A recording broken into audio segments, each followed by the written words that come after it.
নোয়াখালীর মানুষ বরাবরই পিঠা অনেক ভালো বানায়, তাই আজ তাদের বিখ্যাত ডিম সুন্দরী পিঠা তৈরি করে দেখাচ্ছি। আসসালামু আলাইকুম, welcome back to my channel. আজ আমি নোয়াখালীর বিখ্যাত ডিম সুন্দরী পিঠা তৈরি করছি। এটা দেখতে যতটা সুন্দর, খেতে অনেক মজা আর তৈরি করাটা খুব সহজ। তো অনেকদিন থেকে পিঠাটা তৈরি করতে যাচ্ছি, আজ তৈরি করে ফেললাম আর আপনাদের সাথেও শেয়ার করে ফেললাম। প্রথমে একটা বাটির মধ্যে আমি একটা ডিম নিয়ে নিয়েছি, তার মধ্যে আধা কাপের একটু বেশি চিনি দিয়েছি আর চিনিটা ডিমের সাথে একটু মিশিয়ে নিচ্ছি। চিনিটা কিন্তু আপনারা টেস্ট করে কমিয়ে বাড়িয়ে নিতে পারেন। চিনির সাথে কিছুক্ষণ মিক্সড করে নেওয়ার পর এর মধ্যে আমি দিচ্ছি দুধ। এখানে আমি 1 কাপ দুধ নিয়েছি, তার আধা কাপ পরিমাণে দুধটা দিয়ে চিনিটাকে খুব ভালো করে মিশিয়ে নিচ্ছি। খুব ভালো করে এ পর্যায়ে চিনিটাকে মিশিয়ে নিতে হবে, আর চিনিটা যতক্ষণ না মিশছে ততক্ষণ পর্যন্ত কিন্তু এভাবে মিক্সড করে নিতে হবে। বাকি যে দুধটুকু আছে এটা কিন্তু পরে ইউজ করব। এখন এর মধ্যে আমি সামান্য একটু লবণ দিয়ে দিলাম। লবণটাকে আবারও খুব ভালো করে একটু মিশিয়ে নিচ্ছি। লবণটাকে ভালো করে মেশানো হয়েছে, এখন এর মধ্যে আমি দিয়ে দিচ্ছি 1 কাপ ময়দা, আর দিয়েছি আধা কাপ আর 1/4 কাপ চালের গুঁড়া।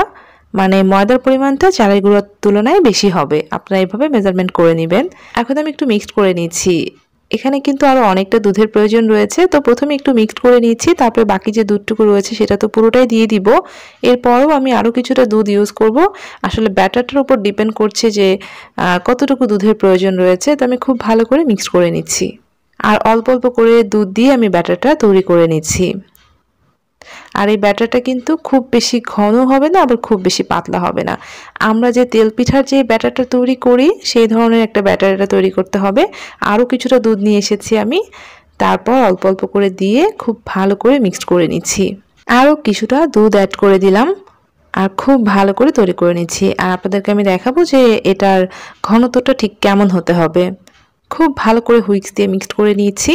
আমার ব্যাটারটা রেডি হয়ে গিয়েছে। এখন আমি আপনাদেরকে একটি স্পুন দিয়ে তুলে দেখাচ্ছি, তাহলে আপনারা বুঝতে পারবেন। দেখেন, খুব বেশি পাতলাও না, আবার খুব বেশি ঘনও না, একদমই পাতলা করে ফেলা যাবে না। কিন্তু হয়ে গিয়েছে ব্যাটারটা রেডি।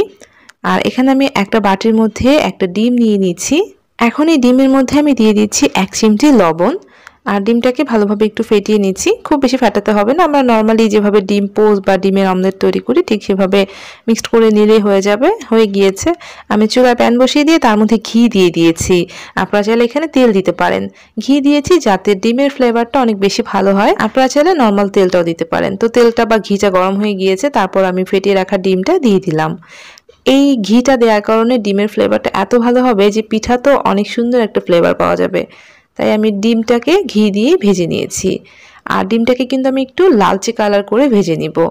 তো আমি এভাবে ভাজ করে নিলাম। ভাজ করে নিয়ে ডিমটাকে কিছুক্ষণ ভেজে নিচ্ছি।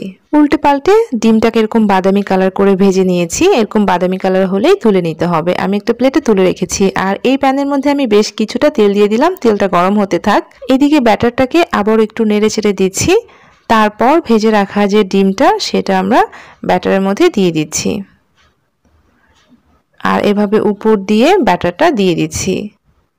ব্যাটারটাকে এভাবে দিয়ে আপনারা চাইলে হাত দিয়েও তুলে দিতে পারেন, তবে আমি প্রথম পর্যায়ে স্পুন দিয়ে তুলে দিয়েছি আর উপর দিয়ে একটু ব্যাটার ছড়িয়ে দিয়েছি। আর দেখতে পাচ্ছেন তেলটা ভালোভাবে গরম হয়েছে, কিন্তু চুলার আঁচটাকে এই পর্যায়ে একদম মিডিয়ামে রেখে দিতে হবে, কোনোভাবে বাড়িয়ে দেওয়া যাবে না। একটু উল্টে পাল্টে দিচ্ছি। এদিকে কিন্তু দেখেন ব্যাটারটা ছড়িয়ে পড়েছে, তাই উপর দিয়ে আমি এভাবে চামচ দিয়ে ব্যাটার দিয়ে দিচ্ছি যাতে ডিমটা ব্যাটার দিয়ে ভালোভাবে ঢেকে যায়। প্রথম পর্যায়ে না এরকম হবে, আস্তে আস্তে এটা যখন বারবার তৈরি করা হবে তখন একদম পারফেক্ট একটা শেপ চলে আসবে। তো এই পাশটাতেও আমি কিছুটা ব্যাটার এভাবে ছড়িয়ে দিয়েছি, আর এটাকে একটু বাদামি কালার করে ভেজে নিচ্ছি। প্রতি পর্যায়ে পিঠাটাকে বাদামি কালার করে ভেজে নিতে হবে। কিছুক্ষণ আমি এপাশ ওপাশ করে দুপাশে এরকম বাদামি কালার করে ভেজে নিয়েছি। আর যখনই এরকম সুন্দর একটা বাদামি কালার চলে আসবে তখনই তেল থেকে তুলে এই গরম পিঠাটাকে আমি আবার সেই ব্যাটারের মধ্যে দিয়ে দিচ্ছি। এখন আমি ব্যাটারের মধ্যে ভালোভাবে ডুবিয়ে নিয়ে তারপর আবারও স্পুন দিয়ে ছেড়ে দিচ্ছি। আপনারা কিন্তু হাত দিয়েও দিতে পারেন, দেখতে পাচ্ছেন। আর এগুলো কিন্তু চতুর্দিকে ছড়িয়ে যাবে, এটা তেমন কিছু না। আস্তে আস্তে দেখবেন যে এটার শেপটা খুব সুন্দর হয়ে গিয়েছে। আমি উপর দিকে একটু তেল উঠিয়ে দিয়েছি, আর এটাকেও আমি সেম ভাবে বাদামি কালার করে ভেজে নিচ্ছি। অবশ্যই চুলার আঁচটা কমিয়ে দিয়ে ভাজবেন যাতে ভিতরটা খুব ভালোভাবে সিদ্ধ হতে পারে। আর উল্টে পাল্টে দিয়ে ভেজে নিচ্ছি। হয়ে গিয়েছে। আবারও আমি ব্যাটারের মধ্যে ডুবিয়ে নিচ্ছি। এবার আমি আপনাদেরকে হাত দিয়েও তুলে দেখাচ্ছি। হাত দিয়ে দিলে হয় কি এক্সট্রা যে ব্যাটারটা রয়েছে সেটা খুব একটা পিঠার গায়ে লেগে যায় না। পরবর্তীতে স্পুন দিয়ে উপর দিয়ে ব্যাটারটা দিয়ে দেওয়া যায়। আর যতক্ষণ পর্যন্ত না ব্যাটারটা পুরোপুরি শেষ হয়ে যাচ্ছে ততক্ষণ পর্যন্তই আমি এভাবে ভেজে ভেজে ব্যাটারের মধ্যে ডুবিয়ে ডুবিয়ে পিঠাটাকে ভেজে নিব। আর উপর দিয়ে যদি এরকম ছড়ে যায় তাহলে কিছুটা ব্যাটার দিয়ে ঢেকে দিতে হবে। আর এভাবে উল্টে পাল্টে বারবারই পিঠাটাকে ব্যাটারে ডুবিয়ে ভেজে নিচ্ছি। আর এই পিঠাটা কিন্তু আস্তে আস্তে অনেক বড় একটা পিঠা হয়ে যাবে। দেখতে পাচ্ছেন কত বড় হয়ে গিয়েছে। এই পর্যায়ে 2টা স্পুন দিয়ে উল্টে পাল্টে দিয়ে ভেজে নিচ্ছি। ব্যাটারে ডুবিয়ে ডুবিয়ে পিঠাটা আমার বেশ অনেকটা বড় হয়ে গিয়েছে। এখন আমি শেষবারের মতো ব্যাটার দিচ্ছি। এই পর্যায়ে খুবই অল্প পরিমাণে ব্যাটার রয়েছে, আর ব্যাটারে গড়িয়ে নেওয়া যাবে না, তাই আমি স্পুন দিয়ে এভাবে পুরো পিঠার উপরে ব্যাটারটাকে ছড়িয়ে দিচ্ছি। উপর পাশটা দিলাম, এরপরে কিছুটা রেখেছি, পরে যখন উল্টে দিব তারপরে বাকি ব্যাটারটুকু দিয়ে দিই। আর এই পর্যায়ে কিন্তু পিঠাটাকে আস্তে আস্তে ভেজে নিতে হবে, কারণ অনেকগুলো লেয়ার তৈরি হয়েছে। প্রত্যেকটা লেয়ার যাতে খুব ভালোভাবে ভাজা হতে পারে আর খুব ভালোভাবে সিদ্ধ হতে পারে। বাকিটুকু আমি উপরে এভাবে ছড়িয়ে দিয়েছি। আর এভাবে চুলার আঁচটাকে মিডিয়ামে রেখে আমি সুন্দর একটা কালার আসা পর্যন্ত উল্টে পাল্টে ভেজে নিচ্ছি। খুব সুন্দর একটা কালার চলে এসেছে, দেখতে পাচ্ছেন। আমি খুব সুন্দরভাবে 2টা স্পুন দিয়ে উল্টে পাল্টে ভেজে নিয়েছি। আর দেখতে পাচ্ছেন ডিম সুন্দরী পিঠাটা কত বড় হয়ে গিয়েছে। এই একটা পিঠা দিয়ে পুরো পরিবারই এনজয় করতে পারবে।